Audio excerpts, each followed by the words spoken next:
জুলাই আন্দোলনের অন্যতম অগ্রনায়ক ছাত্রনেতা জাহিদুল ইসলাম বক্তব্য নিয়ে এসেছেন। ছাত্রনেতা জাহিদুল ইসলাম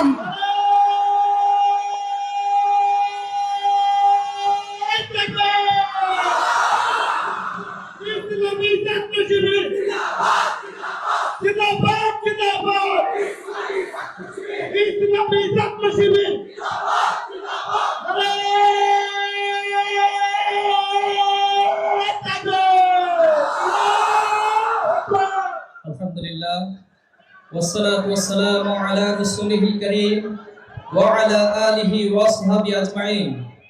বাংলাদেশ জামায়াতে ইসলামী রংপুর মহানগর ও জেলা শাখা কর্তৃক আয়োজিত আজকের এই বিশাল জনসমাবেশের সম্মানিত সভাপতি, সম্মানিত প্রধান অতিথি, বাংলাদেশ জামায়াত ইসলামের মোহতারাম আমিরে জামাত ডাক্তার শফিকুর রহমান, সম্মানিত সেক্রেটারি জেনারেল সহ নায়েবে আমির সহ নেতৃবৃন্দ উপস্থিত আছেন।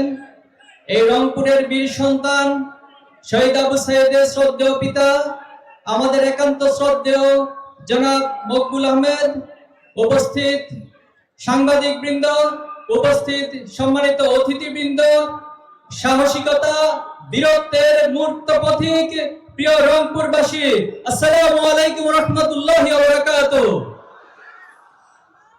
সংগ্রামী উপস্থিতি, আজকের এই বিশাল জনসমাবেশ যে মুক্ত আকাশে, যে মুক্ত পরিবেশে অনুষ্ঠিত হচ্ছে, আজকের এই দিনটি পর্যন্ত আসতে গিয়ে আমাদেরকে অনেক লড়াই সংগ্রাম, অনেক ত্যাগ তিতিক্ষা, অনেক শাহাদাতের পথ মাড়ি দিতে হয়েছে। আপনারা অবগত আছেন 2008 সালে একটি ষড়যন্ত্রমূলক নির্বাচনের মাধ্যমে ফ্যাসিস্ট আওয়ামী লীগ বাংলাদেশের ক্ষমতায় অধিষ্ঠিত হয়। তার আগে 2006 সালের 28 অক্টোবরে লগি বৈঠার তাণ্ডবের মধ্য দিয়ে বাংলাদেশের এই জমিনে পিটিয়ে পিটিয়ে মানুষ হত্যা করে তারা মূলত ফ্যাসিবাদের যাত্রা শুরু করেছিল। ক্ষমতায় আসার পর বিডিআর বিদ্রোহের নামে বাংলাদেশের দেশপ্রেমিক সেনাদেরকে হত্যা করে তারা বিডিআর হত্যাকাণ্ড সংগঠিত করেছিল। শাপলায় বাংলাদেশের আলেম ওলামাদেরকে তারা হত্যা করেছিল। বাংলাদেশের